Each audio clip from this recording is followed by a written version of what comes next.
And there's so many other things that we could give you ideas like that. Mr. Noah is a good connection to create programs like that.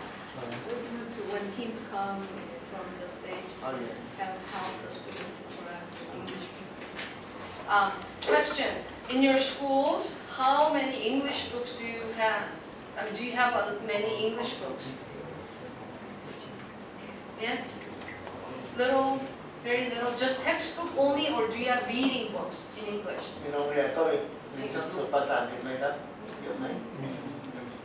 But no reading books? Just reading books? Yeah. So the students. Textbooks. Only textbooks. That's the most important thing in language learning. Reading out loud, somebody listening, and then repeating. So reading books. Telling story. Yes. But you gotta, reading is one of the best way to help students learn English, because it's not about studying grammar, okay? You read a sentence and you're trying to figure out what the grammar, no. Just reading. And you read to the student, two students. One person reads, the other student listens. And then that student reads and the other person listens. Back and forth, back and forth. Reading exercise, that is one of the most important things for learning a language. So you need lots of books. And once again, reward system. How many books you read? You know? How many English books you read? And then you have to put it away to make sure that the students read it. You know? So you figure that out. And then reward. But for like teenagers, also reading is very important. That's how you learn. If you can read and then read it out loud, especially listening and speaking out, not reading inside. No, you gotta read out loud. Okay? So keep, I don't know, if you could put that exercise into your program.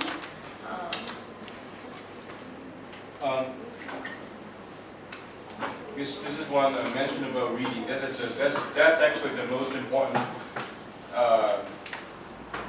methods for any students or kids to learn language. Like, we learn language by listening. Okay. Once you have your basic, then you want to turn on your radio and you listen, but you can't speak yet. But once you go over that comprehension ability, the skill, that able to understand what they're talking about, then you start speaking. So this is the steps that you have to go through in order to learn the language. So that's why if you see a lot of these families, they read stories to their kids before they go to bed. And that is very important. Because the little kids, they cannot read yet. So they want to listen. Once they listen, they understand, and they recognize those words, they want to pick up the book and read. And reading is also important. It has to be age or ability level appropriate. That means that I grab a book. There's only pictures there for little kids. Wonderful. And suddenly, it show up a few words there. I understand those words. I want to read more. But if you give a book all words to kindergarten kids, they cannot read it. They cannot understand it. They will say, this has nothing to do with me. So from then on, you will turn off their reading interest. Once they turn off the reading interest, that's going to be a long road for them. They will not want to learn to pick up a book and read. So it's very important. Has to be level appropriate. Even though a 12 years old is reading a first grade level, it's okay because they understand. Once they understand, they're interested in the book, they will keep on going. So that is the most important thing. Like the research is telling us nowadays in America, kids are not liking to read because they all have the iPads. They all have everything, so they don't want books. And their reading level, their ability is going lower and lower. So it's not good. So you as a teacher, motivate your students by encouraging them to read, even though it's lower level than their age, because different students have different skills, you know. So build them up so that they want to read a book like they want to watch a movie. If you can do that, you are a successful teacher. Do you have a program in your school like a book reading month where in our schools, in different schools that I go to, we would do that. We have a big chart for by grade level, and we competition between class. Whoever wins at the end, the school gives them a big prize. You know, I don't know, it depends. But every grade, okay, every student is reading, and every time they come back and say that I finished this book, and the parent says usually signs a little letter saying my child read this book, and so every person in the classroom is reading every day for 1 whole month. Everybody's reading. How many books did we read? So every class is competing. And they try to find out who's going to win. So then kids are motivated. Competition. Good competition is always good. See, to make the students do something. So you compete between students or between classes. And you know, who's going to do most? Who's going to read the most books? Sometimes, yeah, in 1 month in our schools, you know, only like 20 students, you know, they read over 100 books because it's a competition. Everybody, they're taking books every day and reading new books. So it's a good way to encourage good things, yeah? So English books also the same thing. If you, in your English class, you could encourage somehow the reading to happen and then compete between students. And then maybe you encourage the students to stand up and tell about the book in English, to summarize it in English. That is really excellent then. Then that person, that student understood what they read, and is able to say back what they understood. And that is really a good test to see whether they comprehended. Yeah. So programs, lots of little activities to make your students do things. Yeah. Anyway, okay, in addition to that, being here, okay, as a teacher also, seeing sometimes students, they like competitions. Yeah. And sometimes it can be strengths or it can be a weakness. But for me, that competition, I try to make it more, how to make it as an opportunity of them to learn English. So, okay, because they like Kanya, right? But again, I'll take this as an opportunity for them to learn English because the motivation is there for them to learn. So, and then you have a reward. And then the next time, they are expecting for more competition. They will prepare for themselves. I've seen a lot of students like this. They will prepare. Crew, mali ka ganun, crew, mali ka ganun. Because why? Because they already prepared. Okay, they prepare something. Again, they like Kenya, right? So take it as an opportunity for them to learn English. So again, as an experience being here, you know, and I think that works. Yeah, for me. Yeah. Well, if you come back in the afternoon, we're going to have a competition. Have you divided into groups of competition? I'm going to give you awards, prizes. You're going to win something. You will see how you change. It doesn't matter what age, even adults, when we do activity and say we have a reward, and everybody works hard. So don't go away.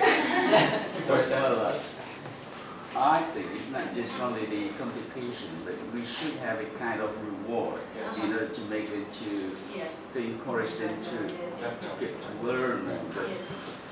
I've got something that's in general in Thailand as a whole. That's a big problem for our students in Thailand. They don't like to read. They don't like reading at all.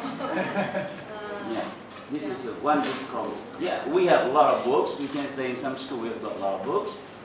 And we always follow the program of the princess of our king. We have a reading corner, we have the great readers, and we have all this kind of things, but they don't like reading. Still, yeah. And it's not just Thailand. Particularly when they read, especially for the academic books, they cannot they cannot scan, they cannot understand what they have read. This is the big problem. That's why when they have a test of, I don't know, GAT, PAT, or entrance to the university, even me, I was surprised when I look at that kind of reading passage. It's quite difficult. They cannot do the text, not the test. This is the big, how to activate this kind of problem to our students. Of course, as you have already said, in our school, in general, we don't have a native speakers. We don't have. Sometimes we have only some Filipinos to become a teacher. And this is some problems to communicate with our students. Sometimes they say that, oh, your student is 0 level. This guy, he is teaching my school. He says it's 0 level. Yeah. This is, we have problem with the foreign languages, not only English, Chinese, and even Malayu language is that problem. Yes, thank you.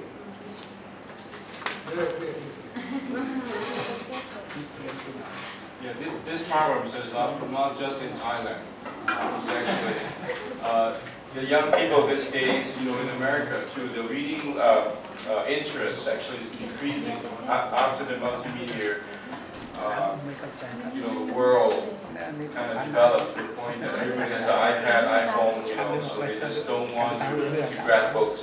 That's why the reading program to motivate kids, it's coming out left and right and trying so hard to motivate them with like iPad as a reward and things like that. But now school is giving out iPads, so they don't. It's not even a reward anymore. To be honest with you, as an educator, that's why I want to zero into the kindergarten kids. I've been in education for about almost 30 years now, and I'm disappointed to see we lost our generation in a sense in terms of academically and wanting to learn. So trying to correct that, we have to really understand what they want, what they need now, and what motivates them, and in order to set up a motivation program. But I want to encourage you to start with the youngest. That is the key. We may not been able to fix the teenager problems, but don't forget that the youngest are the one that you can help them to develop. So right now, I could just tell you, focus on the youngest, because you can still have a chance before they turn 12 years old to grab them so that they can develop reading interest. But the teenagers part, there's a lot of people still thinking, and creating this kind of a motivation program, but I'm afraid to tell you that it's a lost battle, in a sense. So, but try your best to see what they really like and what really capture them. And also native speaker. I mean, you could get online. There's a lot of programs. There's native speaking programs can help your students. And sometimes if you can tap into some stars or famous people come here, or even through Skype or online. Using Skype, you didn't have to come here. They can come speak to your student for 20 minutes, 30 minutes. That sometimes is actually will work for the teenagers. So. How readily accessible is the computer and the internet for your students? Do they all have like a computer at home or at the school? Is the internet readily available for them? I think they do have at home, but actually they chat only in Thailand. Only chat, right? Okay. So this is another thing. We now have to, as teachers, have to figure out how do we use the internet to teach our students, rather than just let them use it for all the fun stuff, because that's what they like, right? So you gotta figure out ways. Okay, they don't like to read traditional books. That's fine. Find some good websites on the internet, like blogs even. People blog, right? Find some good ones that teach some good things. Sometimes there's a blog about a book or something they experienced. Get them to read those things. It might be more interesting for them. But also, for older students, even younger students should do that. As a class, you could create a blog and get them to write journal on it or write something on it, and then every student goes in, they look at it, and they make comments on it. That's one of the e-learning advantage. It makes them, what do you call it? Yeah, it makes them do it in the way they like. The children at this age, they like going online, do chatting. things like that. So use that to your advantage. So create like activities like that. Do a blog for the class. Today we talked about this, maybe some vocabulary words or some topic. Then you tell your students, okay, for your homework tonight, you are going to go on our classroom blog, and you are going to write 2 sentences about what you learned today. Every person has to write 2 sentences on the blog. That's a good way for you to check if they did their homework, right? You know right away who did it or not did it. But then every kid then goes in and reads somebody else's, and they go, oh, maybe I could write something more. It makes them think, it makes them see what others wrote, and it makes them engage. That's part of the learning process. So use the internet. If the kids have it, and if you are able to use the internet, the websites. Find things that the students will be interested in and make them read that. Instead of the traditional books, if they don't like the traditional book, there are a lot of things on the website that is very interesting, and they can read that. Getting them to it doesn't matter what they read, but to some degree, getting them to read is more important than you have to read this book. That's not what's important. Getting them to read is more important, and getting them interested in reading is more important. I don't know. Another idea? Yes, right? Good? I don't know. Oh, good.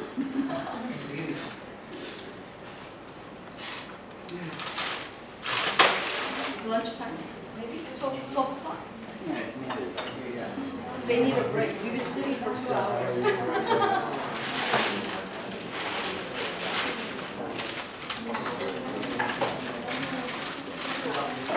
Step back, please.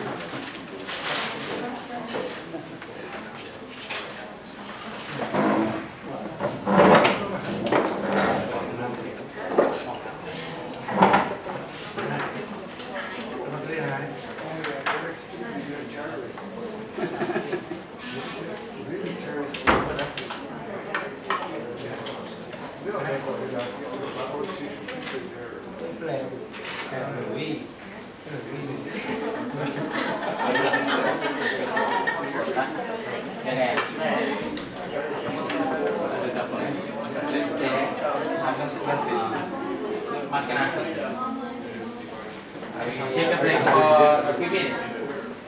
So we need to take a break.